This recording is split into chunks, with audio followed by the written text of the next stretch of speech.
এবং খালেদা জিয়া, আমরা সবাই সমবেত হয়েছি এক কাতারে আজকে জানাজা সালাত আদায় করব। আপনাদেরকে ধৈর্য ধারণ করার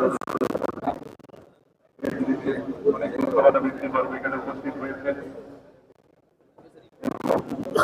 বিশ্বের আপনারা জানেন জায়গায় বিভিন্ন পত্রিকায় প্রিন্ট এবং ইলেকট্রনিক মিডিয়ায় আমাদের প্রাণপ্রিয় নেত্রীকে স্মরণ করে তাকে শ্রদ্ধা জানিয়ে অনেক কিছু ছাপা হয়েছে, সরাসরি ছাপা হয়েছে।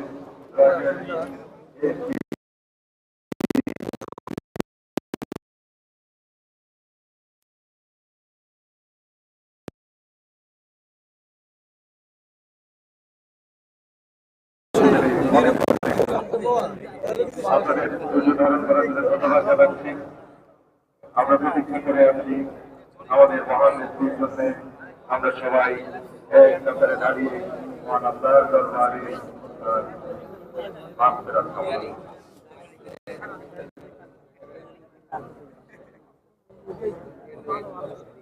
কিছুক্ষণের মধ্যেই জানাজা অনুষ্ঠিত হবে। আমার একজন ব্যক্তি যিনি অসংখ্য নিপীড়ন, নির্যাতন, অত্যাচার,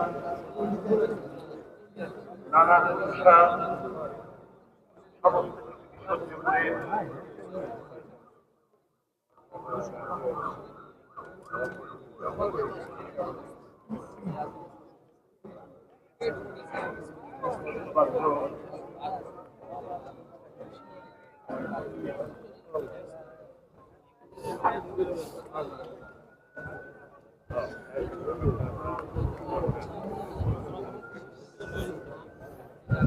টিকিট দেখাই দেন।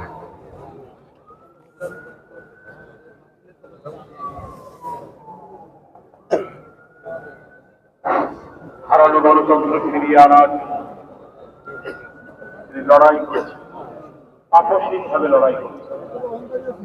কোন লোক জনগণের কাছে তিনি মাথা নত করেননি কোনদিন। তাকে নিরাপদে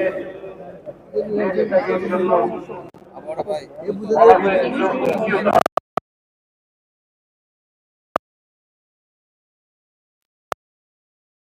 তার অন্তর জুড়ে ভালোবাসা ছিল।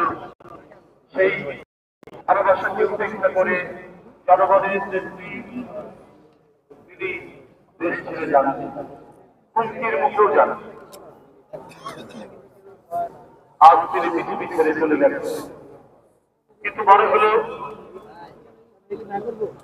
এক বিশাল অভিভাবক আমাদের ছেড়ে চলে গেছেন। যে অভিভাবকের ছায়ার নিচে আমাদের নিরাপদ মনে হল, শত সংকট এবং শোকের মধ্যেও মনে হল নিজেকে অনেকটা নির্ভরশীল। তিনি আজ আমাদের কাছ থেকে চলে গেছেন। তিনি বাসায় বসে থাকলেন।